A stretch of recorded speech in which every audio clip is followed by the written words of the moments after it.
Assassin's Creed Black Flag Resynced is a mouthful of surprisingly tasty seawater with what I found to be an addictive just one more island exploration loop.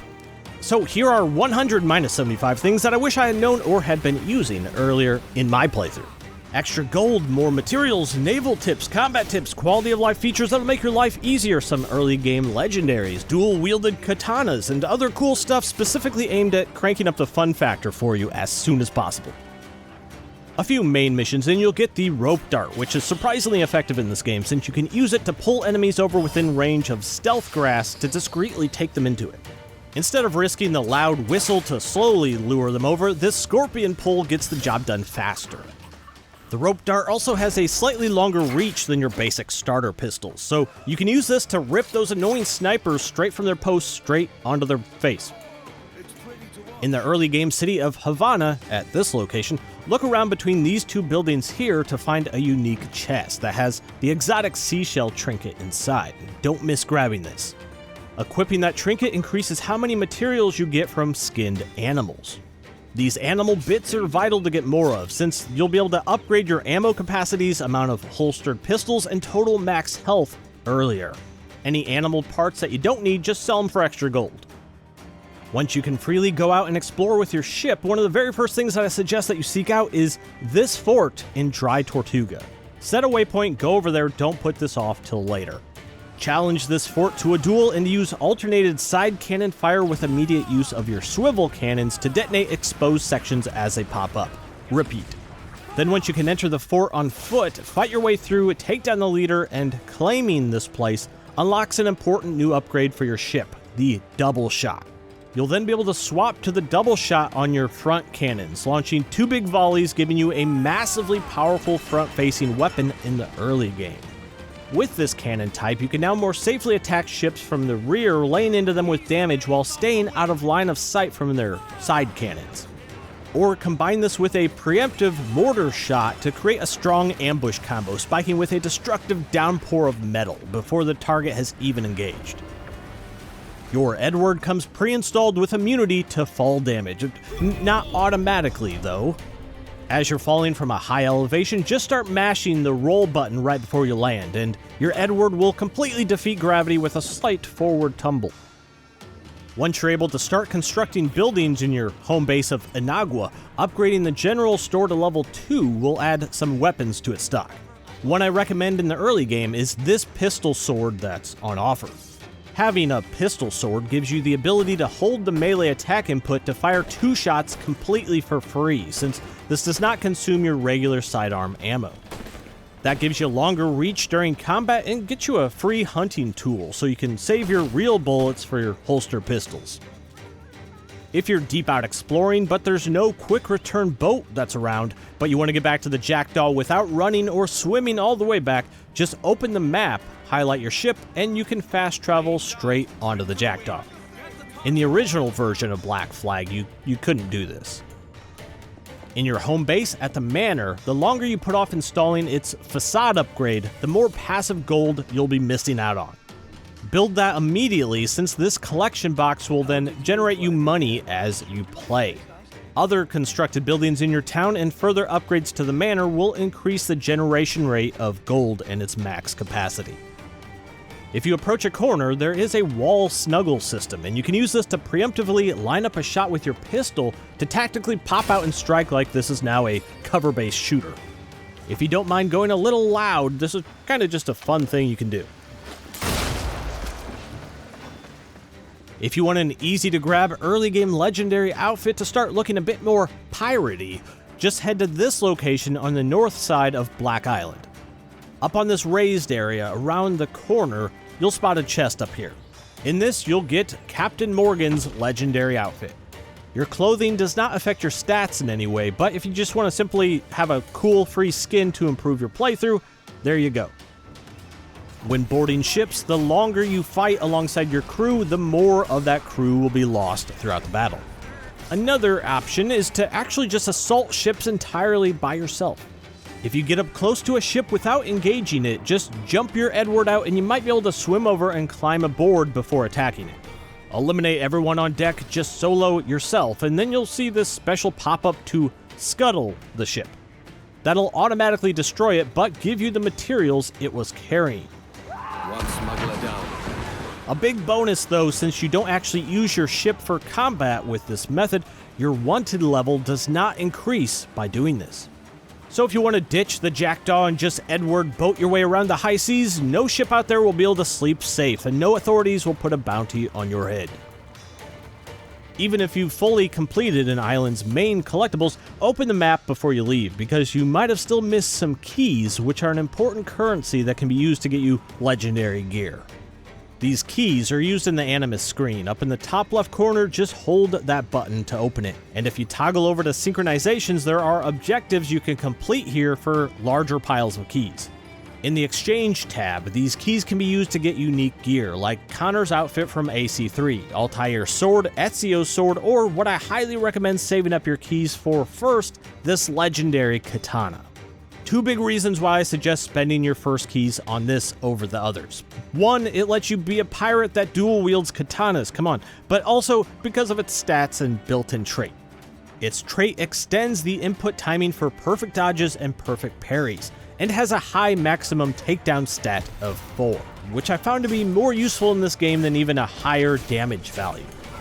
With these katanas on you, you can now just perfect parry one attack and then chain takedown 4 times in a sequence, immediately insta-killing basic enemies. In the original game, there was nothing to find in the shallow coasts around islands, because you couldn't actually dive underwater in these areas.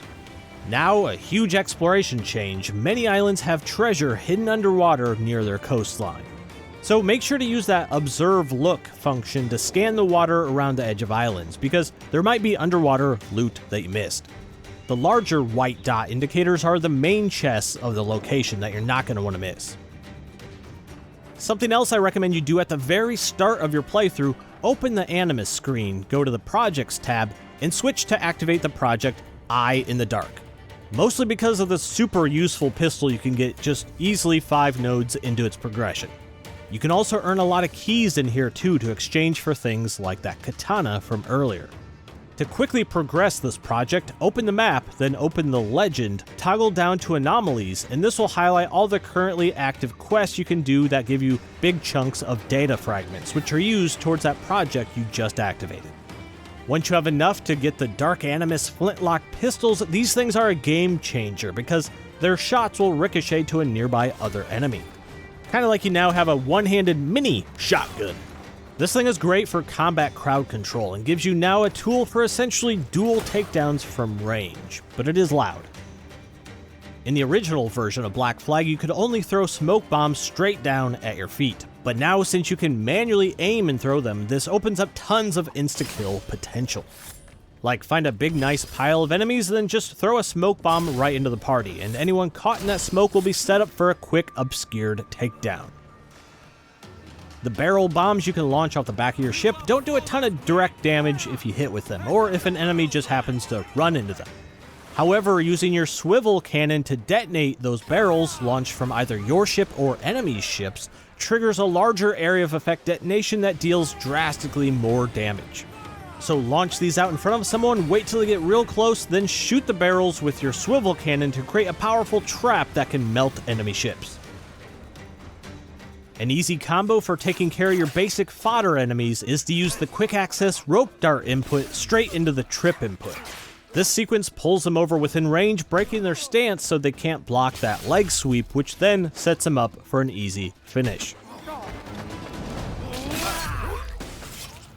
When docking your boat, you might just jump out into the water and swim your way in, soon after the dock mechanic has started. But if you just wait a couple of seconds, your crew will actually throw these hooks and pull the boat right next to the dock so you don't need to swim. Waiting for this is usually faster than jumping out and swimming, as your boat often beats you in the race. If you watched my preview of Black Flag Resynced from a few months ago, some of the interface and inputs have changed from that earlier build. So now, if you're on flat ground, you can hold D-pad right to rapidly change the time of day. On keyboard and mouse, this is hold X.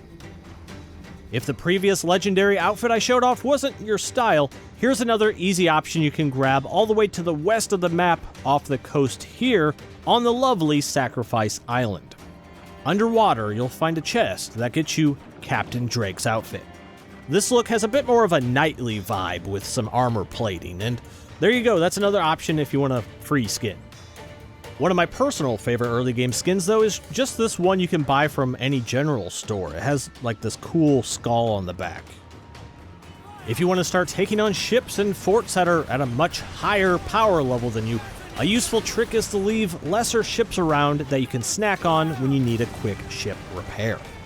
Like taking on this skull-iconed big ship, I left this smaller boat in its open-to-board state, and when my ship's health started getting low, just snacked on that ship and used the repair function to earn back some boat health. Using this trick will let you take down some targets that normally you'd be too underpowered to live through.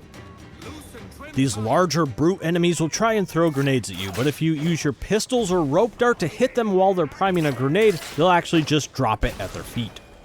If you try to continue a chain takedown on one of those larger brutes, they'll actually outright cancel it, throwing you backwards.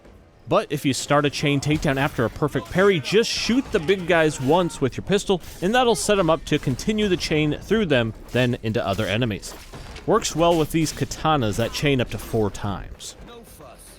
When you trigger the ship boarding process, make sure to jump on your swivel cannon and use it to detonate the explosive barrels on the other ship first.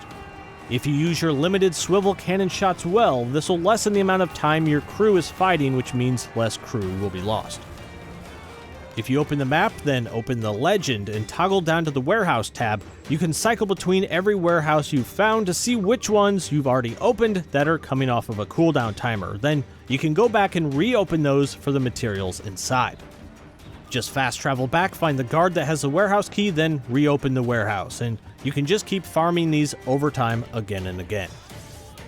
If you switch to an ammo type that changes the reticule to be a dashed line instead of a solid line, the dashed line means you can move the reticule around during the barrage to adjust its trajectory. Like either the double shot or the heated shot, don't just fire and forget these. Adjust the reticule while they're actively flying to paint the target striking and exposing different areas on the enemy ship. During double shot or heated shot, you can even brace to defend without canceling the barrage. Good way to squeeze in damage while also defending against it. This works with the swivel cannon too. Just start one of those longer barrages and you can start hitting with the swivel cannon as they're still actively firing. Another slight change from the preview build that I played a few months ago, while sailing you can hold D-pad down to bring up this shanty wheel to select the exact song you want your crew to sing. On keyboard and mouse, this input is hold C.